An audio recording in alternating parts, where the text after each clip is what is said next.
Right, so hello and welcome back to Books and Things, and welcome to another video. And today I'm announcing an exciting read-along that I am going to host in February, and that is a read-along of Once Upon a River by Diane Setterfield.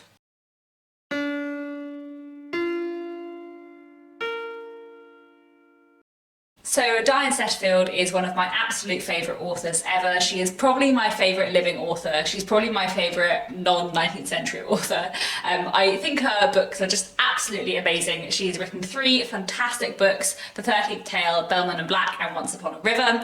I have previously hosted read-alongs of both The 13th Tale and Bellman and Black in 2018 and 2019, and I thought it was about time that I held a read-along of Once Upon a River. So we, if you would like to join in, are going to be reading Once Upon a River in the second half of February, from the 15th to the 28th of February, so over the course of 2 weeks, reading about 30 pages a day. So you have like just under a month to get a copy if you would like to take part, and I hope that lots of you will, because I had a lot of fun at doing the 13th Tale and Bellman and Black read-alongs in the past. So I'll put a proper schedule down below with like page numbers at least that correlate to my edition, and chapter titles of like where we're reading up to every day, so that you can follow along in your own editions. Hopefully over the course of 2 weeks, 30 pages a day should be doable for quite a lot of you, and hopefully you will enjoy this truly amazing book. The read-along is mostly going to be taking place on the GoodReads Group, which I have created and I will link down below. Please do go and join, but you could also post about it on Twitter or BookTube or Instagram. I am going to be doing a reading vlog of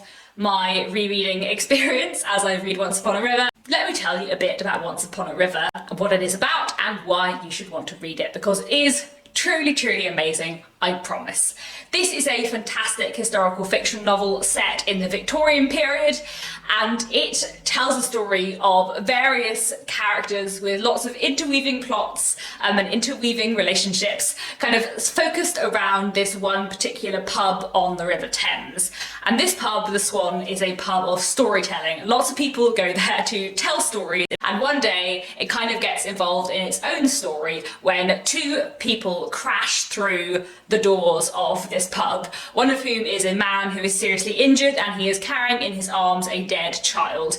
They don't know what's happening, but they know that this man is seriously hurt, and they know that the child is dead. She's not breathing, until like half an hour later, suddenly she is breathing and she is alive, and they don't know if she was dead and she came back to life, or if they made a mistake. They don't know what's going on, but there is this 4-year-old girl. No one knows who she is, no one knows where she's come from. She won't speak, so they can't ask her. And basically the book follows what happens when lots of different people kind of lay claim to this girl, saying that she is their daughter or their sister, or there are people who want her to be their daughter. And it's about all of these characters and all of their plot lines converging around this incident and this mysterious little girl.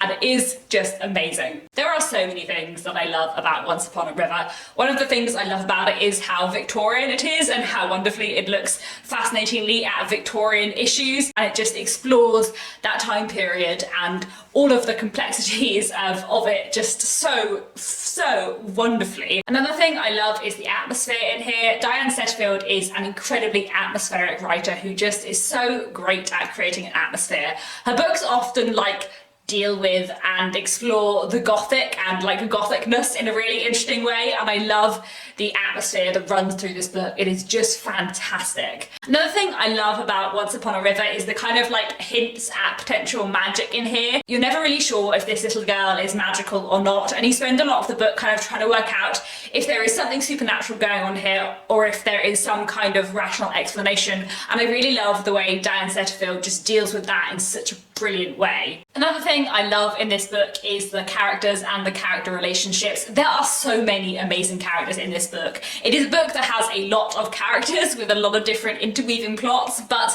I just love how all of the characters, even the most minor ones, even the ones that you just see in passing, feel so real and fully developed and so compelling and complex. I love the complexities and the psychological realism of all of these characters. It's such an amazing book, and the characterization just really comes to life and really springs off the page. Another thing I love is the structure of this and the way all of the different plots interweave. It does have a lot of different plots running through it and a lot of different narrative threads, and I really love the way that they kind of overlap each other and combine, and the way we get to see how these different characters and their different storylines interact. It's perfect and it works so brilliantly, and it just completely suits what the novel is trying to do. And it's also quite like Victorian too, the fact that it's a historical novel set in the Victorian period, and it kind of takes this Victorian form of having a lot of different plot lines weaving over each other in a really fantastic way that just really works. Another thing I love about this book, that I love in all of Diane Setterfield's books, is just the amazing writing. It is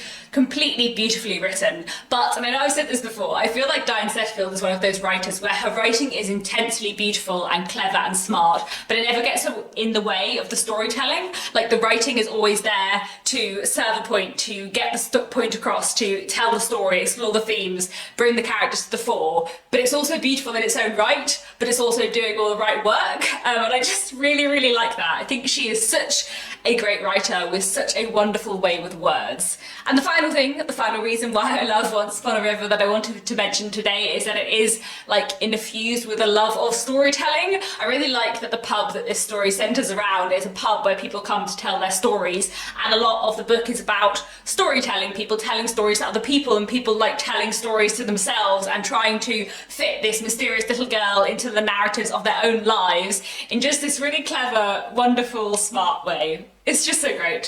So I highly recommend Once Upon a River, as you may have been able to guess from the rest of this video. Please do join in with the read along in February if you would like to take part. I will put a link down below to the GoodReads group, and I'll put the read along schedule with about 30 pages over 14 days from the 15th to the 28th of February. All of that detail will be down below in the description. Please do let me know if you'd like to take part. And that is it for now. Thank you very much for watching, and I'll be back very soon with another bookish video.